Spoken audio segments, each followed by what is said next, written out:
Bonjour, bonsoir à tous, là où vous êtes connectés partout ailleurs dans le monde. Je suis là votre humble serviteur Trésor Zimou encore une fois. Car on a eu un système au Panza du Solo,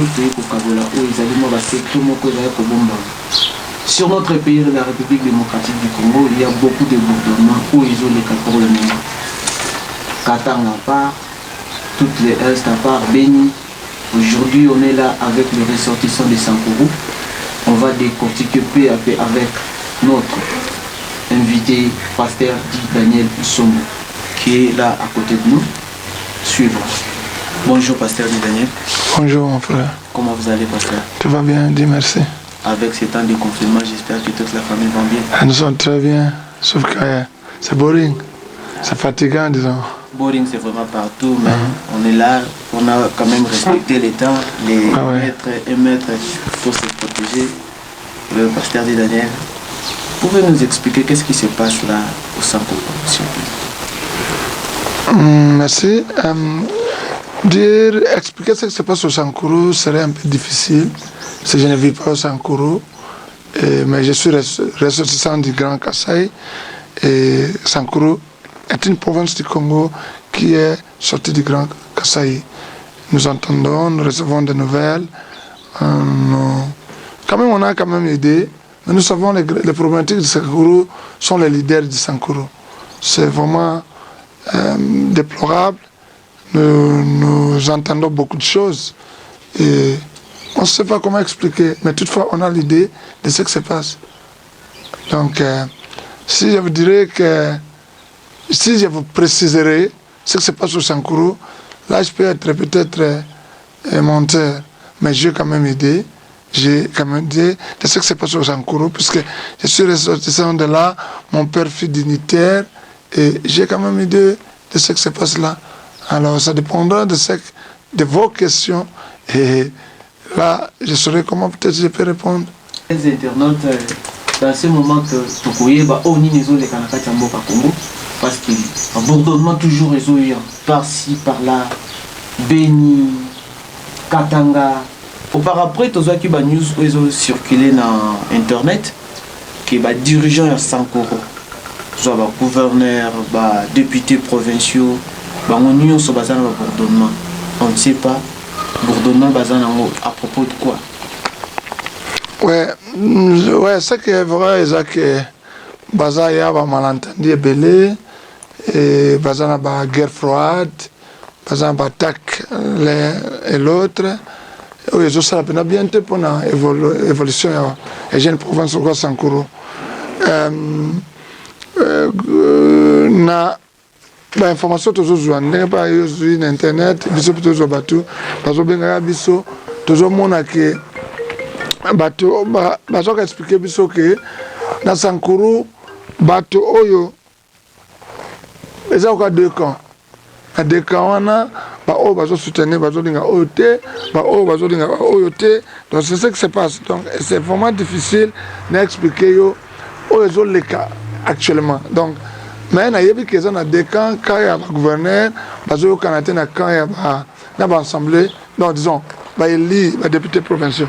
Donc si vous regardez quelque chose, on a su que nous ensemble il y a un gouvernement provincial va faire démissionner gouverneur. Eza de la sorte, eza na jawana. Peut-être. De la sorte où les gens ont bien confirmé ou bien. Bon, moi je ne confirme pas, mais je sais qu'il y a des problèmes. C'est-à-dire, président de l'Assemblée provinciale, n'a pas député, peut-être qu'il y a un motion ou bien un problème, ou même qui gouverneur na la justice, pour avoir raison, alors, le gouverneur de son côté, comme il est élu, donc il y a peu n'andenge naie azosa makamone n'andenge naie député promotion bango pe azosa makamone. Donc moi confusion en des alliés, c'est qui est vrai, c'est ce qui se passe au Sankourou. Donc gouvernement assemblée provinciale, président n'a beaucoup de députés, bazako sepelaté, peut-être na façon oyo gouverneur zo kamba. Mais chose étonnante c'est que gouverneur va élire. Nana côté na bureau, il n'est pas encore investi. Quelqu'un qui n'est pas encore investi n'a évité pas faut tenir maman quand na bon on est ba yeba ni kuna mais toutefois eza ko sala bien te pour eza kopanza ole to kende liboso. Comment expliquer? Gouverneur Eli, il n'a pas encore travaillé, mais on l'a fait démissionner. Ouais, parce que bon, il n'a même pas encore prêté serment. Le gouvernement, selon les informations claires, il n'a pas sous ça bien, il n'a même pas encore prêté serment. Le gouverneur Stéphane, bon, je ne le connais pas, mais à ce gouverneur Nabiso, puisqu'il a été élu. Oh, il y a un gouverneur actuel. Non, c'est lui le gouverneur actuel. Nagolo Bate Azalaki. Au bazo peut savoir information qu'Azalaki, c'est au bazo Lingate Azala. Puisque peut-être, bazo que pousser la démission, mais ce qui est vrai, moi je ne trouve pas raison, il y a un gouverneur à démissionner. Donc, par exemple, problème interne, il faut solutionner. Donc, le gouverneur, peut-être pousser à démissionner pour une raison, peut-être peut-être un népotisme, peut-être il y a raison que non, malgérance, incompétence. Bon, comment on est compétent, comment sur une nationalité? Investir dans nous, comment investir dans nous.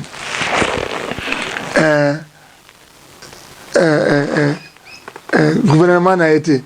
Donc, le gouvernement n'a pas encore investi dans le ministre. Alors, tu ne sauras pas s'il est capable ou non, ou pas. Donc, qu'on lui donne les chances. Peut-être cause à la paix, moi, parce qu'il y a quelque chose qui se redonne aussi dans notre pays, le tribalisme. Et nous pas cause à la naïveté, sortissant et Sankoro, à quoi gouverner Sankoro.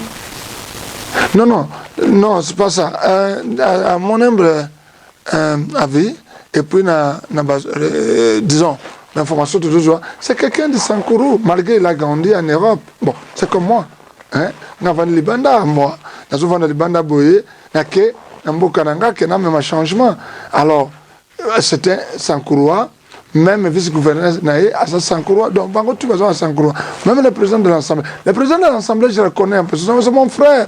C'est un cousin que nous avons grandi ensemble.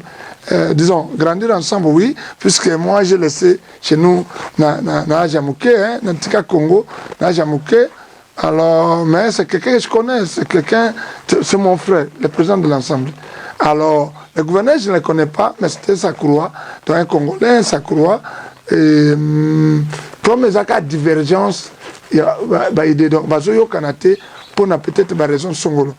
Comme je t'avais dit, parce que le gouverneur il y a népotisme, peut-être malgérance, compétence selon Bangomé. On peut se donner une chance. Bon, népotisme, c'est difficile d'expliquer, parce que même moi, dit Daniel, aujourd'hui, dans le cabinet, dans le bureau, na travaillé mon nanga, na travaillé na cousin nanga, puisque nous sommes en sécurisé, cela ne fait pas de moi, peut-être. Et le sambo di mena, wambola lanja. Wamuchika la paka la wa souvenir lota ye laso otoko tote ye machiche tiko na ngambia linda to jaseka tiko mboka te weko salaka mbo ekelo wa putu lengombaka ya wansubu wa vudu ya eke we paka la njamba to jaseka weko salaka mbo eke. Nous écoutons que vous êtes quand même un ambassadeur, vous êtes un grand investisseur, vous êtes en train de construire, de faire des grandes choses dehors. Mais nous voulons savoir quelles sont vos attentes pour notre grand Kassai et notre grand Sankoro. Qu'est-ce que vous attendez de ça? Est-ce que vous avez aussi déjà plongé une idée par rapport à notre pays et à notre province? Parce que nous avons écouté que vous avez des grandes maisons ailleurs, vous avez des grandes choses que vous êtes en train de promouvoir ailleurs. Mais qu'entendez-vous de notre province? Parce qu'aujourd'hui, l'éducation est en péril, il n'y a pas une bonne éducation chez nous, on n'a même pas de routes macadamisées. Le Sankoro est vraiment par terre. Moi, j'aimerais profiter de cette occasion parce que dans le cas où je vous ai tellement cherché et c'est très difficile de vous avoir, c'est très difficile de vous rencontrer. Et aujourd'hui que nous avons cette occasion, j'aimerais vraiment profiter, étant qu'un fils d'Itéoir, un ambassadeur de la paix, une tête bien faite de notre province. Qu'est-ce que vous envisagez pour notre province? Merci beaucoup. Merci beaucoup, mon jeune frère. Na répondre à mon cousin. Moi, je suis de Sankoro, bien sûr, je n'ai jamais été à Lusambo.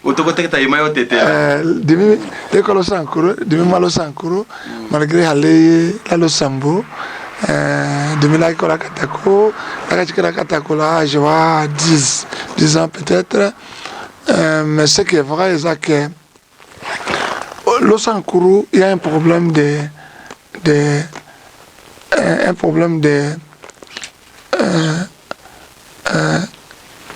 égoïsme. Égoïsme, jalousie,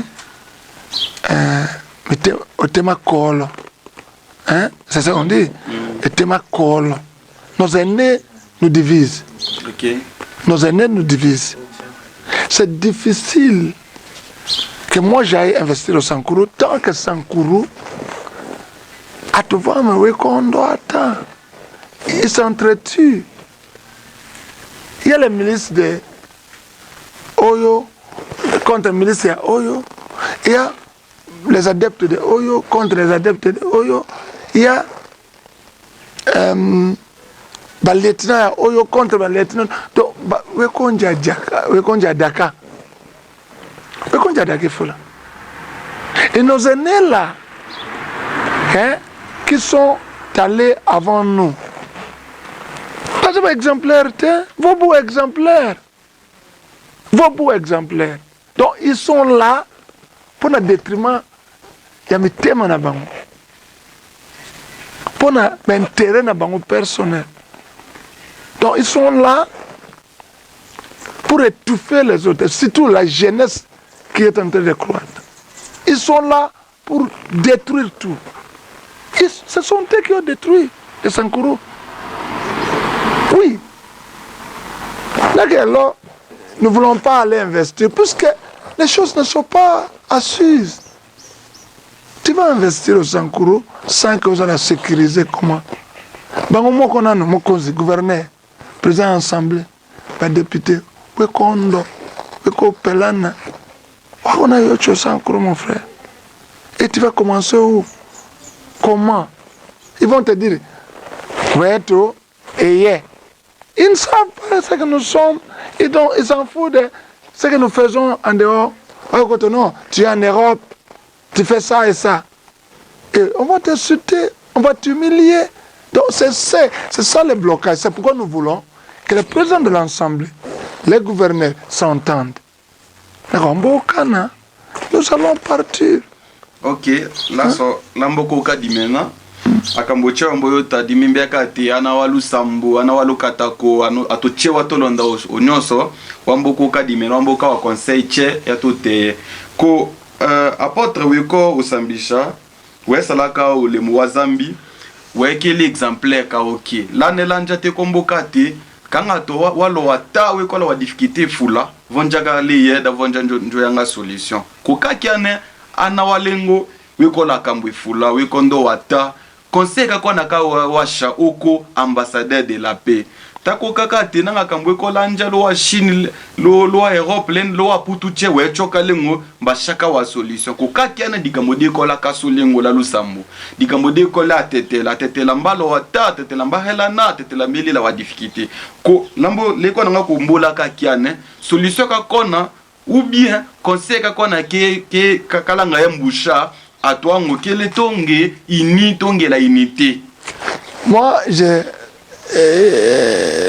comme conseil, le gouverneur, son excellence, monsieur le gouverneur, le monsieur que je respecte beaucoup, le prince citoyen de Sankourou, et Nagoloba, la présidente de l'Assemblée provinciale, un frère, une valeur, un ami, un cousin. Donc, je ne sais comment, président Olamba. Ce sont les deux têtes que je vais m'adresser. Parce que tous ces gens-là, au Congo, ils peuvent que leur suivre. Et je vais toucher aussi le point, il y a un pas qui sont.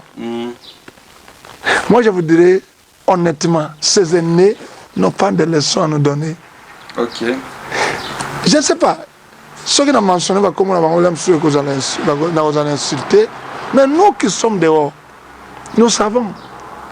Ils n'ont pas de leçons à nous donner. Qu'est-ce qu'ils ont fait dans les Sankourou? Qu'est-ce qu'ils ont fait au Kasaï? Qu'est-ce qu'ils ont fait dans leur territoire? Qu'est-ce qu'ils ont fait au Congo? À part leur maison, peut-être qu'ils ont acheté, et les femmes qu'ils épousent, et les milices qu'ils sont en train d'organiser, orchestrer contre les autres. C'est la jeunesse qui a pris les choses en main. Moukouma, le gouverneur, Olamba, président de l'Assemblée. Ce sont des ce sont eux qui peuvent amener la paix au Sankuru. Oui, en tant qu'ambassadeur de la paix, j'ai fait des démarches. J'ai commencé à entreprendre des démarches. J'ai appelé le président de l'Assemblée, j'ai appelé les gouverneurs, j'ai appelé des députés nationaux, des députés provinciaux. La Kassalolao, je les avais dit, mon frère, nous devons mettre par terre. Tout tient assez. Comme ça, tu vends sur une même table. Si tu vends la table, quel était qu'est-ce que nous devons faire pour l'épanouissement du Sankuru? Est-ce que toi tu penses que, et comment il y a Lambert Omalanga, que je respecte beaucoup, qu'est-ce qu'il envisage pour le Sankuru dans le moment? Agenda Ambocho. Et comment il y a Kitondo? Agenda Ambocho. Même le Yolenga Koy. Leur âge, c'est avancé. Mais qui donne la chance à ces jeunes? Derrière Mukumadi, il y a beaucoup de vieux qui les poussent. Fais ça.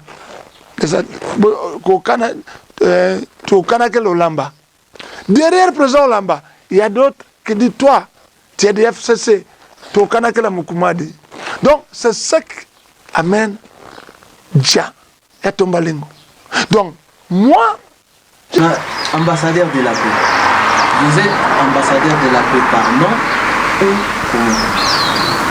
Moi, je suis un ambassadeur de la paix, pas Yakombo. Nous sommes ambassadeurs de la paix, donc nommé l'ordonnance Yoni. Donc, nous sommes ambassadeurs de la paix. Nous sommes d'abord na chaplaincy, après nous avons na chaplaincy. Nous sommes comment on dit en français, nommé. Nous sommes nommé ambassadeur de la paix au Lifizanga. Nous sommes plus anglophone que francophone. Donc, nous avons nommé le 16 mars 2017 à New York City. Donc, je suis un ambassadeur de la paix. C'est ambassadeur de la paix. Vous savez, pour le moment que la province n'a eu continuellement bourdonnement ou bien au Pansarako, ça l'a déjà pas. Parce que pour que Katanga est commis déjà un pays, Mboka est dans la souffrance étant qu'un ambassadeur de la paix.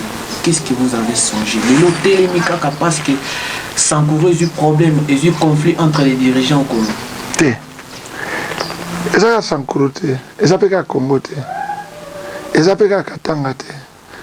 Même dans Équateur, Amérique latine, dans Panama, dans Mexico, dans Pérou. Mais pour le moment, Télémi est Sankuru. Tu es dans la télévité. Boyende. Non, on est. Non, télémané. Non, tu avais déjà. Non. Yoka. Province Nangaï. Province Naï. Non. Ngai, d'abord, je suis un Congolais de ça. Ngai, écoute, tribalisme, et ça n'a place à Makila Nangate. Je suis un fils de Lumumba. Dans un petit-fils de Lumumba. Donc, je ne peux en aucun cas attaquer patriote comme ma division. Et puis, on a télémé la division jusqu'au bout. D'abord, activiste et à droit de l'homme. Donc, là. Moi, quand les choses du Katanga, quand on a commencé Marambo Katanga, les frères, oh, il y a ça la vidéo, tribalisme, la haine, la sécession, je lui ai appelé, je lui ai dit, mon frère, oh, ça les a ratés, mais sur la conversation, na mekaki ko réconcilier. Groupe Oyabatu, au bazar hôtel Melaye, soko tali, d'intervention nanga, na benga kiye, na bengi batuana, maintenant nous avons chance de vendre na bango. Donc en aucun cas na kolongo awa, na kena katanga pour nous réconcilier bango, parce qu'il y a des autorités établies. Il y a président Zali, batuaza, soki ba bengi ngai, écoute. Non, écoute. Soki ba bengi ngai. Ma question est celle-ci. Ouais. Et tant qu'ambassadeur de la paix. Au Lelo, au Télémi, parce que Sankuru est en conflit. Non, puisque les Sankurois m'ont intéressé. Ils t'ont intéressé. Ouais. Mais le problème du Congo ne t'ont pas intéressé. Non, moi je suis un Congolais. Écoute, pour Yébake, je suis d'abord un Congolais du sang, un patriote, un défendant de valeur, il y a la liberté, c'est-à-dire oui, les valeurs. Ngai, je suis le seul congolais qui est pas nanga, même dans le groupe nanga, même dans Bissika na Kenda, même dans le voyage nanga. Mais tout le monde est welcome. Mon Congo, mon Luba, mon Swahili, mon Ngala, tout le tribu nyoso na rassemblage bango. Donc d'abord on m'appelle un rassembleur. Donc ce que nous avons élu, nous avons nommé ambassadeur de la paix pour na ba makamuna sala. Donc ba mona makamuna sala. Ba action sociale, réconciliation. Donc motema nanga pona batu et ba œuvre na sala pour ezakate que non il faut tanga pour comme ambassadeur de la paix quelque part. Donc ezaka mérite. Donc on méritait le mot boyosali, c'est comme si ba doctorat on va passer à batu un titre honorifique. Donc ba ce titre moi on travaille sur ça. Et on a lobby d'abord dans un chaplain à New York. Après qu'on a chaplain, nous avons d'abord apôtre, j'ai des églises partout dans le monde. À part que ça apôtre, bah monnaie bah œuvre sociale. À part que ça un entrepreneur, business dans ça qui consort, de bah monnaie qui bah œuvre sociale dans ça qui dans bah pays et puis dans la communauté congolaise. De bah parce que mérite on. Donc moi j'aime nazo téléma pour na Sankuru kagate pour Sankuru d'abord ils a rien. Ils a moqué. Donc grand Congo, donc Congo wana zomona. Congo ya Lumumba, ya Kasavubu, ya Kabila, Congo ya Tshisekedi. Congo ya Félix Antoine Chilombo.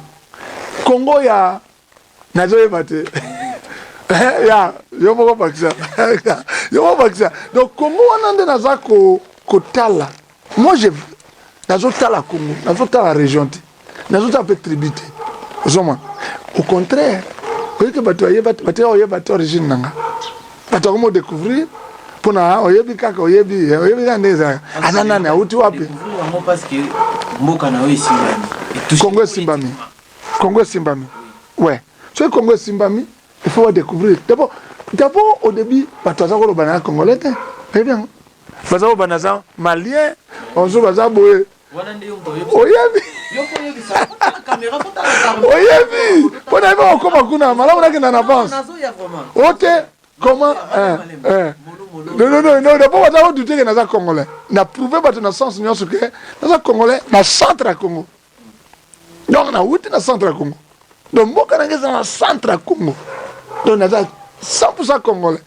Donc moi, biso de la frontière nini mote. À part cause à congolais, naza ya Grand Kassai. Donc, nous avons un grand Kassai.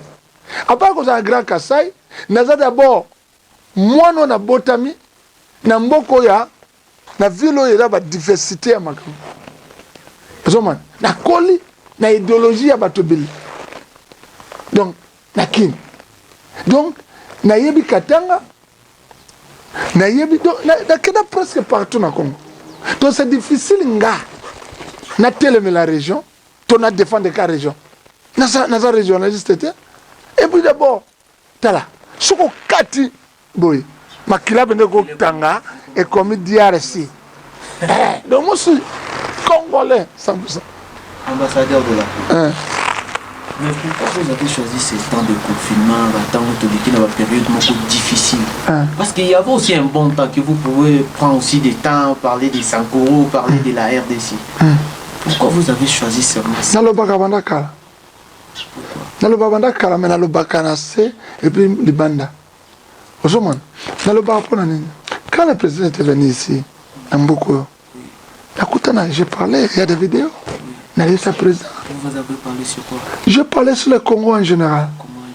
Ouais, na yesa président, otozo yoka, na otozo mona, ezana passe na mawa, tokozo ngandeni. Et là on est dans garantir biso. Que biso bana Congo, toza quand même na moi assurance à vie un jour. Et là, donc, le président, Ngana Senga n'a pas présent sur les prisonniers politiques. Et donc, et là, quand les bosseurs, mission, les bosseurs, bando tambola, où le président a répondu sur les prisonniers politiques, et là, où la salle n'a beaucoup, vinduk, où la question n'a tout naïe. Et puis, n'a tout na président, ce cas a vraiment marionnette. Il a expliqué qu'il n'a jamais été à cause de la capité. Donc, n'a défendu la valeur à Congo. Donc, NASA, activiste, il y a droit de l'homme. Et puis, Nalobaga. Un ambassadeur de la paix, c'est quelqu'un, ne va le voir en français, qui veut la paix préparer la guerre. Il y a un moment où NASA taquiné, NASA attaqué, NASA ici là, malgré NASA nous noble, serviteur de Dieu. Donc, NASA a pas de limite. Il n'y a aucun été au-delà. Il y a pas de limite, il y a déontologie, pas éthique. Il y a Moussala on a bien. Donc, c'est ça. Pasteur. Ambassadeur de la paix. Aujourd'hui, candidat au président de la communauté congolaise ici à Niamey. Deuxièmement, Tokena Sankoro, candidat sous le gouvernorat. Non, c'est pas ça. Non, parce que politique, on dit. Non, ils ont pas voté.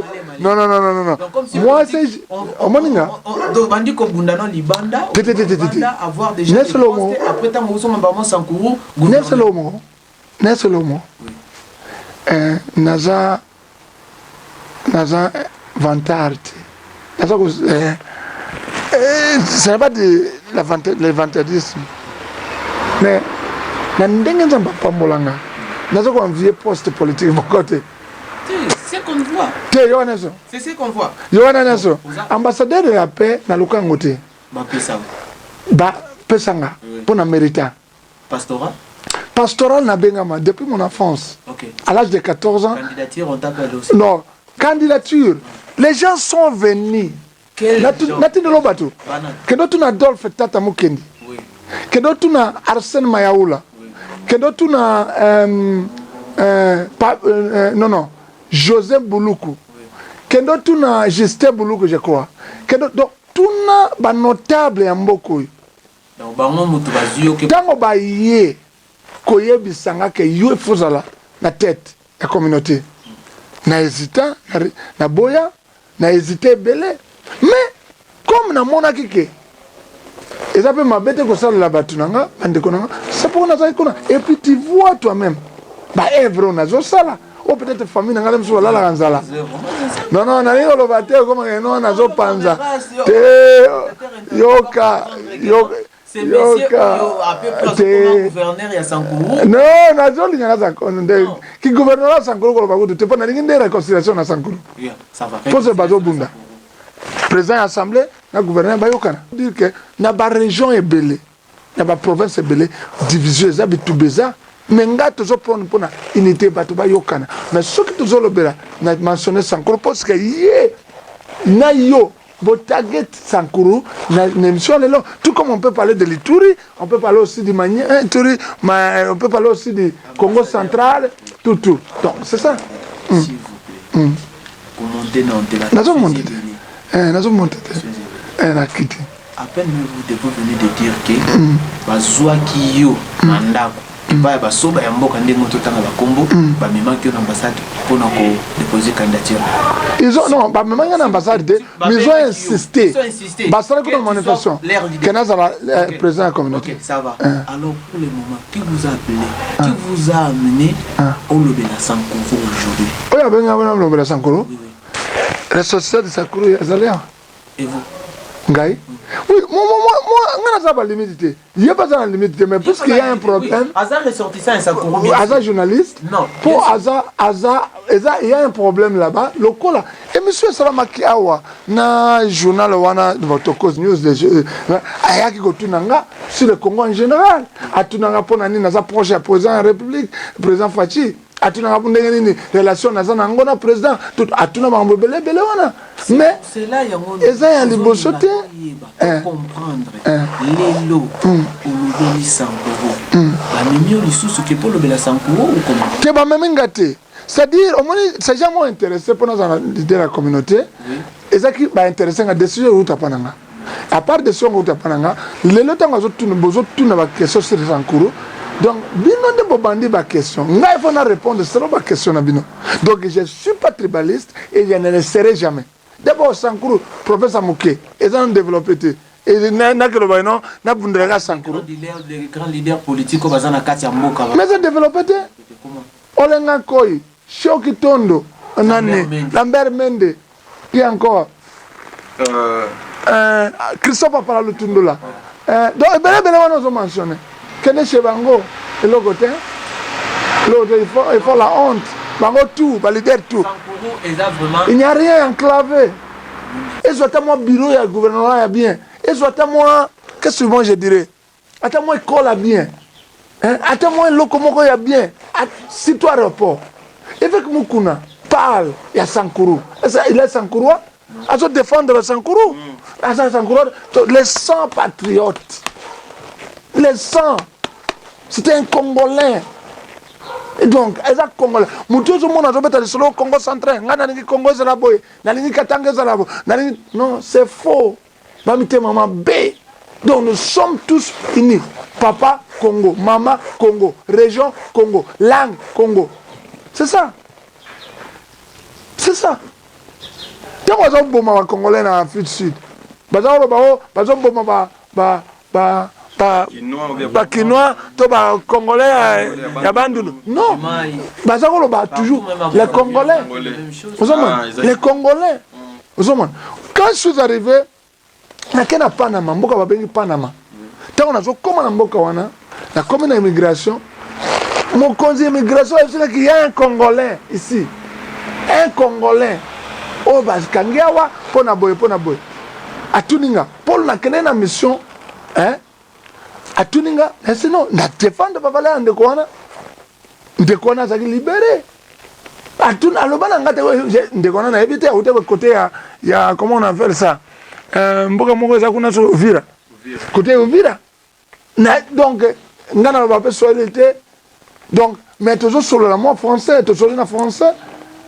Aujourd'hui, pas libéré. Donc, moi, je défends Mboka Nanga Congo. Donc je défends le Congo. Et les Congolais, sorry. On m'a dit que tu n'as pas nini, on a construit les bandes, on a boyé, mais na sankuruté. C'est ba yokane, poko kamo, toko yana ba, babilo mususo bo kamo, toko développer place wana et qu'on a désenclavé. Donc aux hommes, donc toko tia babilo ko mususo et ko sunga, bateau bazakuna. Cela ne veut pas dire que il faut que vanda kakuna pour nga même na vanda nga libanda na vanda nga ba côté mususu mais na wiko mema ba investisseur na wiko mema bato ba ko suma. Donc c'est ça tout linga na zoko exhorter bango baza ensemble. Donc bref pour na ko ba bango.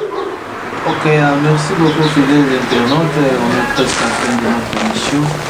Merci na baïba soba pour la vie sur l'Ibanda Mboka Sipa Bozali partout dans le monde. On a fait Mboka Sipa Bozali na Congo, la République démocratique du Congo, na Kinshasa, na Sankuru, na Katanga, na Beni, partout que vous êtes. Soyez vraiment connectés avec Dondi TV News. Bolanda votre MB serviteur Trésor Zingu na Omnio Sozo Koyosebi. Bisope, Togoune la mort. Trop c'est trop. Pourquoi seulement vous? Vous avez le lara mort. Essayez de nous dire. Hein? Il y a les gens qui sont en train de se faire.